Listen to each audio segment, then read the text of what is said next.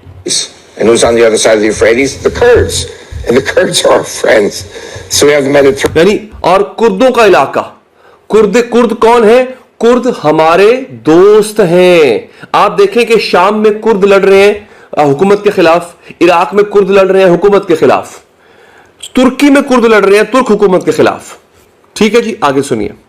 Mediterranean behind us, the Kurds in front of us, Lebanon, which really needs the umbrella of protection of Israel. And then we're going to take, I believe we're going to take Mecca, Medina, and Mount Sinai and purify those places.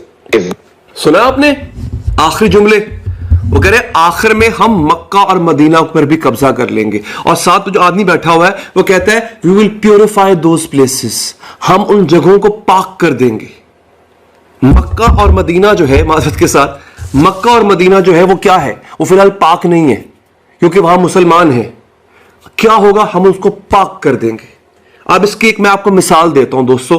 Bharat اور اسرائیل ایک ہے. یہ میرے بہت سے دوست مجھے بھارت سے دیکھ رہے ہیں. بھارت اور اسرائیل ایک ہے. ٹھیک ہے. بھارتی اداکارہ، بہت مشہور اداکارہ ہے، آقا صلی اللہ علیہ وآلہ وسلم کے حرم میں موجود تھی. میں آپ کو ویڈیو دکھانے جا رہا ہوں، یہ ویڈیو دیکھ لیجئے. اسمرتی ایرانی، کیونکہ ساس بھی کبھی بہو تھی، ایک بہت مشہور سیزن ہے، اس کی ہیروئن رہ چکی ہوئی ہیں. آج کل یہ پارلیمنٹرین ہے، MLA ہیں، اور یہ لوک سبھا کی ممبر ہیں، سیاست میں ہیں. یہ آقا صلی اللہ علیہ وسلم کے روضے میں کیا کر رہی ہیں مجھے بتائیں. مکہ میں تو ویسے بھی کسی کافر کا آنا بین ہے، غیر مسلم نہیں آ سکتا. اور جہاں تک مجھے لگتا ہے کہ مدینہ میں بھی روضہ رسول کے اندر بھی نہیں ہے. تو یہ یہاں پہ کیا کر رہی ہیں خاتون؟ یہ دیکھ لیجئے آپ دیکھ لیجئے کیا ہو رہا ہے یہاں پہ اس وقت. جس طرح سے ماڈرنائز کر دیا گیا ہے پورے عرب کلچر کو، یہ اس کا ایک حصہ ہے. ایک وقت آئے گا پھر آپ اس کو قبول کر لیں گے. یہ صورتحال ہے دوستو اس وقت مکہ اور مدینہ تک پہ قبضہ کرنے کی. اور یہ میں نے آپ کو اسرائیل کے فائنانس منسٹر کی بات سنائی ہے. اب آ جاتے ہیں آگے، ان کا جو وجود ہے اسرائیلیوں کا وہ کس بنا پر ہے.